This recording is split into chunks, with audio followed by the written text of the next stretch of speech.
Salut à tous, 30e épisode de votre magazine préféré Afrobasket où nous vous parlerons de toute l'actualité du basketball africain. On regarde le sommaire. Au sommaire de ce 30e numéro, les chances africaines des U19 filles en Lituanie. Tarak El Ghanam, le capitaine égyptien, est de retour. Et enfin, Angola, retrouver sa première place. Hey, I'm Tarak El Ghanam. I'm the captain of the Ahli team and the Egyptian national team, and I love Afrobasket. Après vous avoir présenté les chances africaines pour un championnat du monde U19 garçons prévu en juin prochain en République tchèque, place aux filles pour un championnat du monde prévu en juillet prochain en Lituanie. Un mois après le sacre des garçons dans la catégorie des U18 à Maputo au Mozambique, voilà que le Sénégal remet cela à Dakar avec les filles. Titre que les jeunes Sénégalaises ont dû se battre pour l'emporter face à des adversaires coriaces. À l'image ici du Mali, en blanc, qui après avoir mené de 20 points à la mi-temps, a dû s'incliner d'un panier sur ce lancer franc. Puis en finale, face à cette même équipe du Mali, mais cette fois-ci en rouge, qui, comme sur le premier match, va mener, mais finalement va s'incliner, victime de la sortie de ses intérieurs. Le Sénégal et son dauphin, le Mali, représenteront donc le continent au prochain championnat du monde en Lituanie du 18 au 28 juillet 2013. Les deux équipes succèdent à l'Égypte et au Nigeria qui finalement a déclaré forfait pour ce championnat du monde au Chili. Pour 2013, le Sénégal a hérité du groupe C en compagnie du Canada, de la France et des Pays-Bas. Le Canada, il a terminé à la 5e place lors du dernier championnat du monde au Chili. Il avait battu l'Égypte 99 à 54 et comme ici face à la France 70 à 52. Dans les compétitions des jeunes dans la zone Amérique, le Canada a toujours été sur le podium. Sa meilleure performance au championnat du monde a été en 2009 où le Canada a terminé à la 4e place. Ce sera donc difficile pour les Lioncelles du Sénégal. La France, elle a terminé à la 6e place lors du dernier championnat du monde. Si elle a battu le Chili 59-36, le Nigeria par forfait, l'Espagne de 2 points 57-55, le Brésil 65-55, Taipei 74-55 et la Russie 82-50.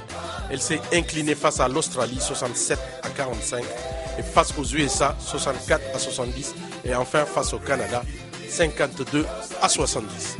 Encore un match difficile pour les Lioncelles du Sénégal. Mais celles-ci devront se surpasser à l'image de Yacine Diop qui a débloqué la situation des Sénégalaises dès son arrivée à Dakar lors du dernier championnat d'Afrique. Yacine Diop sera la locomotive de l'équipe sénégalaise par son savoir-faire. C'est une joueuse dotée d'une excellente technique individuelle, mais quand on connaît la valeur des équipes présentes, je pense que son déficit de taille peut être aussi un handicap dans un championnat qui risque d'être très relevé. Avec de bons renforts de la diaspora, le Sénégal pourrait se qualifier, pourquoi pas, pour le deuxième tour. Les filles du Sénégal, je pense, l'objectif, ça va être de pouvoir se jauger par rapport au niveau mondial. Mais l'équipe manque de joueuses de grande taille et ça va être déterminant dans un championnat du monde. Le Mali est le deuxième représentant africain. Malheureuse lors du dernier championnat d'Afrique à Dakar par le manque de profondeur de son banc, les Aiglons ont terminé vice-championnes d'Afrique et se sont qualifiées aussi pour le championnat du monde. Elles ont hérité du groupe D en compagnie des USA, de la Lituanie et de la Chine. Les USA, championnes du monde en titre, elles n'ont perdu qu'un seul match, ce fut face au Canada, 64 à 52. Depuis 1985, date de la création de cette compétition, les USA l'ont remporté en 1997 au Brésil, 2005 à Nabeul en Tunisie, 2007 à Bratislava en Slovaquie, en 2009 à Bangkok en Thaïlande et en 2011 au Chili. Soit au total 5 titres qui en font le favori de la compétition. Donc difficile, voire impossible pour les Maliennes qui devront chercher leur chance de victoire face à la Lituanie Une équipe absente en 2011, mais bien présente en 2009 en Thaïlande, où elle a terminé à la 8e place. Les Lituaniennes avaient alors remporté 3 victoires et perdu 6 matchs. La Chine enfin. Elle est une habituée de la compétition puisqu'elle en est à sa 6e participation depuis 1985. Pour la dernière en 2011, les Chinoises ont terminé à la 9e place en battant l'Égypte 93-67 et en ne perdant que de 3 points 77-80 face aux USA. Ici, face au Japon, la Chine a démontré sa capacité à être présente au rebond défensif. C'est une équipe qui sera dure à manier sur le plan défensif. L'équipe malienne m'a semblé, dans ce championnat même, terminant 2e, m'a semblé avoir un collectif beaucoup plus mieux élaboré que l'équipe sénégalaise, mais aussi je pense que leur manque d'expérience à ce niveau et l'absence de joueuses expérimentées, cela risque de leur être préjudiciable. Élu meilleur joueur des éliminatoires de la zone 5, Tarek El Ghanam sera sans aucun doute le fer de lance de la sélection égyptienne à Abidjan. Afrobasket vous dresse son portrait. Il s'appelle Tarek El Ghanam. Il mesure 2,11 m pour 125 kg et il occupe le poste de pivot. Issu d'une famille de basketteurs, Tarek El Ghanam a suivi la voie de ses parents en matière de sport. Il a débuté au club d'Al-Ali de basket.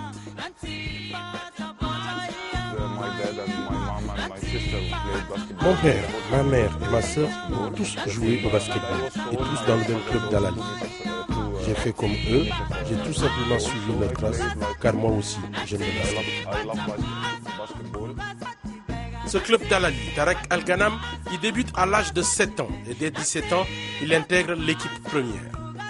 Les choses vont vite, car un an après, il est appelé en équipe nationale, il a alors 18 ans. Avec Al-Ali, il dispute 6 championnats d'Afrique et avec l'équipe nationale, 5 Afro-Basket. Le dernier est celui de 2007 en Angola, face au Cameroun. Le Cameroun a été un adversaire coriace. D'ailleurs, c'est la première fois qu'on perdait face à eux. Non seulement ils étaient chanceux, mais aussi ils ont beaucoup travaillé. Ça a été un très grand match que nous avons perdu et on s'est classé 4e.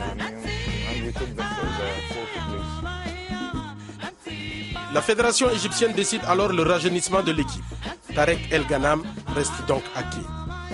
Mais les mauvais résultats des Pharaons lors des Afro-Basket en 2009 en Libye et 2011 à Madagascar l'incitent à revenir rendre service.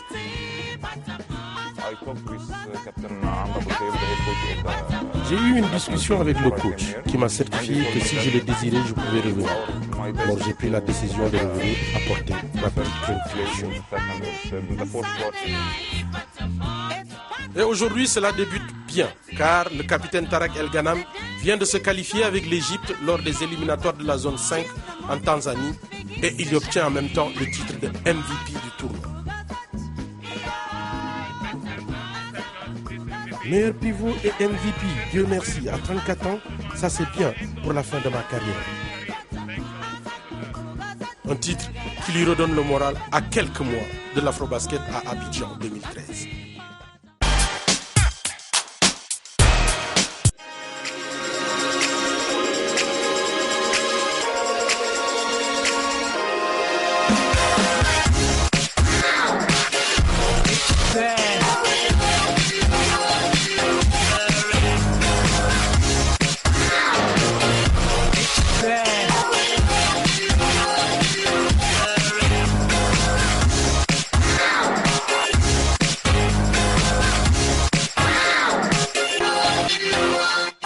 Dans notre rubrique En route pour Abidjan 2013, après vous avoir présenté les Aigles de Carthage champions d'Afrique, la Tunisie, nous allons maintenant voir les Palanca Negras d'Angola, vice-championnes d'Afrique. C'est parti. Les années se suivent et se ressemblent pour les Palanca Negras d'Angola version basketball. En effet, depuis 1983, l'Angola n'est jamais descendu du podium africain, se payant le luxe de remporter à 10 reprises le titre continental. On ne peut pas dire que l'Angola c'est une seule équipe forte en Afrique. Il faut aussi un peu de chance. De la génération de Jean-Jacques Conceição des années 80 à celle de Joachim Gomez, la même volonté, la même motivation, la même soif de vaincre, imposer son jeu, son rythme au basketball continental. On travaille bien, on a eu de bons entraîneurs. Et dans notre époque, on continue à avoir de bons entraîneurs. L'administration aussi fonctionne un petit peu. Il faut aussi une bonne organisation pour gagner. Et nous, en Angola, on a une chose qui c'est très bon pour nous. Presque tous les joueurs jouent en Angola.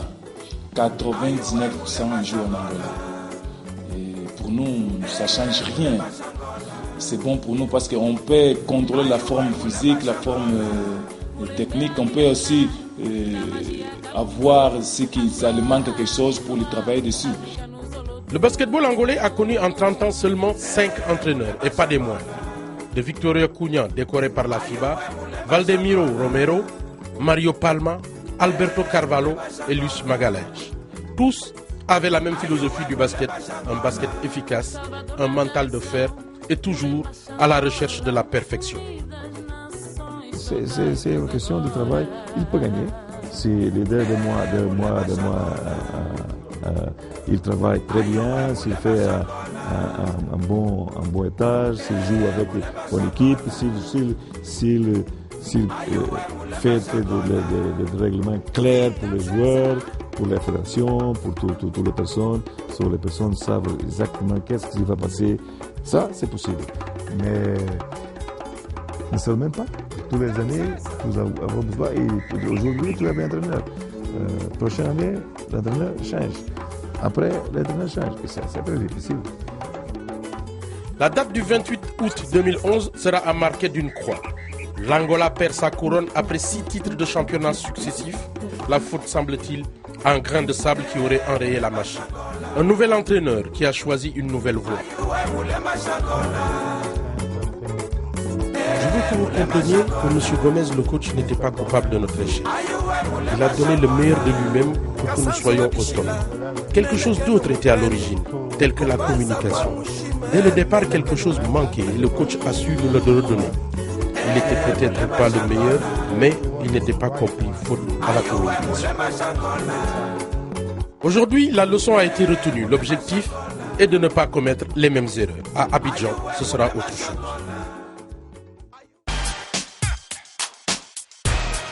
Voilà, Afrobasket, c'est fini. Restez fidèles à la suite de nos programmes. Allez, ciao.